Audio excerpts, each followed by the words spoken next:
Hello and welcome to 18 WJTS Inform. Joining us in the studio is Tammy Lampert. She's the director of the Southwest Indiana Child Advocacy Coalition Center, or also known as SWICACC.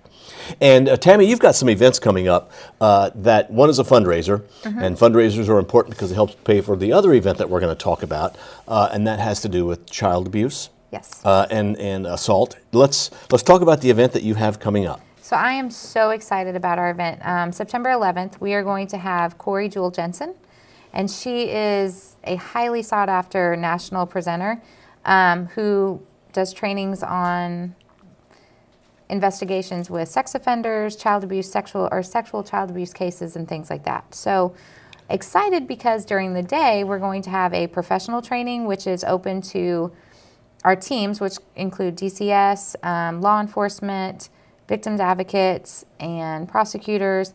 But we have that every year for our teams, but we're opening it up this year for judges, probation, and community corrections. So that is different, and I'm really excited about that part because it's going to help everyone have a better understanding and be on the same page, so that it's not just, we tackle the investigation part, but also for the monitoring pieces afterwards. So that's during the day for those professionals.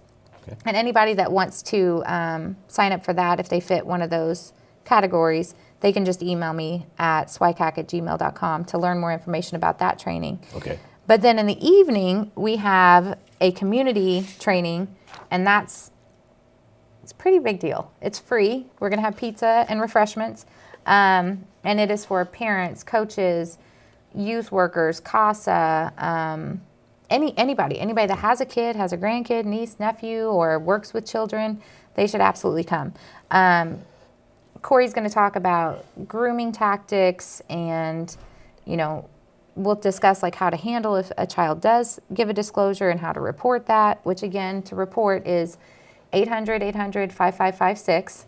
I always want to make sure that everybody knows to report as soon as you have suspicion of child abuse. Right. But I'm excited about it because when we were going through the process for Senate Bill 355, which is the bill that passed last year that's going to require child abuse prevention education in all grades K through 12, I learned that some research shows 93% of childhood sexual abuse could be prevented through education. So 93%. I mean, that's almost eliminating it.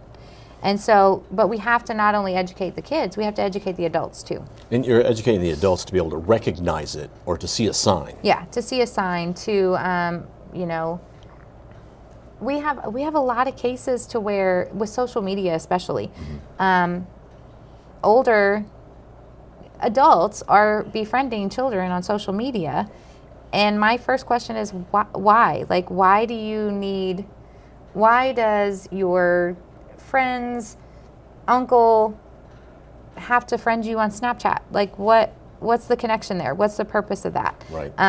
So we talk a little bit about that, about how to keep the kids safer on the social media aspect, the grooming tactics of buying things, singling a child out, making sure that they always take that child, or they want to spend time with that child as opposed to the other ones.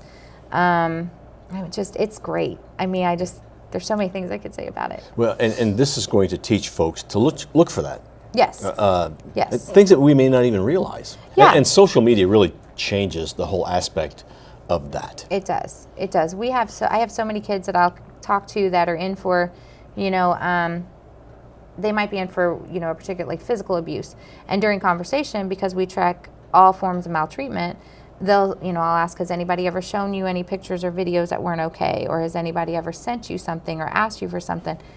And a majority of them say, yeah. And they're like, but I block them, or I didn't send it, or they sent me something, so then I blocked them off of the social media. And it's crazy to me, how young these kids are who are getting these pictures and videos sent to them by strangers that they don't even really know, honestly. That person was friends with somebody who was friends with somebody on social media, and therefore they accepted him as a friend. And the word friend means it's okay. I think sometimes we think that, and that doesn't. Yeah. What ages are you talking about? I mean, obviously, a 2-year-old's probably not using social media. We have some 8-year-olds that have had things sent to them. It's usually more of the pictures and videos and stuff that are sent to kids is usually in that like 10 on up range. Okay. Because kids are getting tablets and phones and all that kind of, the electronics at a much earlier age. Mm-hmm. Mm-hmm. And you're talking about really up to age 18. Yes. Right. Yeah. And so this might be something for parents to if you've got children that are really highly social on social media, they give you some opportunities to recognize some problems. Yeah, and like the Indiana State Police, so they have a program where they actually go to the schools and they will talk to students, they will talk to parents, teachers, on just apps, just your phone apps. Like I learned, if you see a calculator app that's on the phone, why do they need a calculator app when there's already a calculator on the phone? Like it comes standard with your phone. And to check that calculator app, because usually that's a hidden file that they have things or someone told them to hide it. Sure. And that's a way to do that. Wow. Yeah, and, wow. And they're ever changing all the time. And that's what you learn from this. Yeah, Okay. I mean. And this is, what date is this? And do people need to sign up? Do you need to know ahead of time? Can they just show up that night? They can just show up. It's free, and it's September 11th from 6:30 till 8 p.m. Eastern time. Okay. We are advertising it throughout our 7-county coverage area. They do not have to register. They do not have to sign up. It would be great if they mark that they're going, or they might go to the event on the Facebook page, just for us to have kind of an estimate for to have enough food and things like that. And seating and setting that up. Yeah, and so like on the Facebook page, if they just do #SWICACC, it'll link them to our Facebook page and they can see this event coming up on September 11th. Okay, when we say SWICACC, because we just kind of say that because we do, talk about it a lot.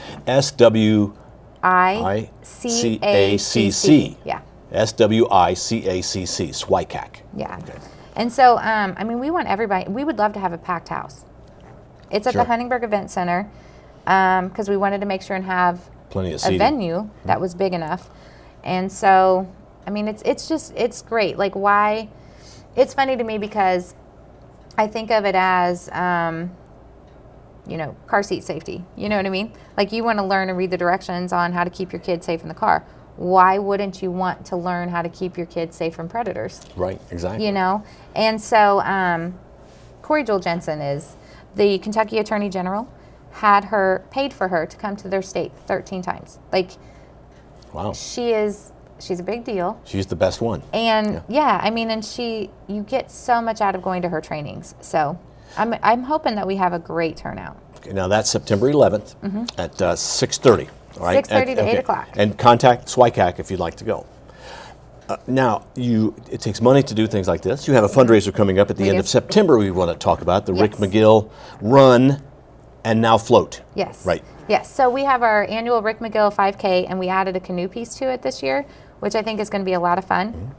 And that is on September 22nd. That you do have to register and sign up for ahead of time. Early registration, you'll get a t-shirt. And so we are going to start and finish the event at Cape Country Canoes in Milltown. And then, so the 5K will go from there and there. And you can do both events for like $40, or you could just pick one event for $25. So it's a really good deal too, because the canoeing, I think, is usually almost $60 just to canoe. So, so it's fun. We like to do family fun things for our events. And we rely on our fundraiser because that allows us to bring prevention and education and things like that to the community. And to pay for many of the different things that you do. Great work that you do. Yes. Well, Tammy, thank you very much for coming in. We want to again point out September 11th. And you have a Facebook page people can check out? Yes. Do you have a website? Just a Facebook We do. page? Okay. We have a website. It's www.swicacc.com. Okay. And then the Facebook is, if you do #SWICACC, that's the easiest way to find the Facebook page. Okay, great. So they can just look at that way, or they could contact you at the offices that you have in different counties around, or through. They can't contact us at any of the offices because we have like our 4 locations, and so, like for example, I've been in probably 5 different counties this week, so we're never in just one place. Right. And so, best bet is to contact us on our Facebook page and send a message or something. That's the easiest and best way to do it. Yeah, because I have my phone with me all the time, so I can usually get back quicker that way. Perfect. Yeah. Tammy, thank you very much for being in. Thanks for having me. Tammy Lampert, who is the director of SWICACC, SWICACC, Southwest Indiana Child Advocacy Coalition Center. It's easier for me to say that now than spell out SWICACC. Thank you for watching WJTS Inform. We're local people watching local people.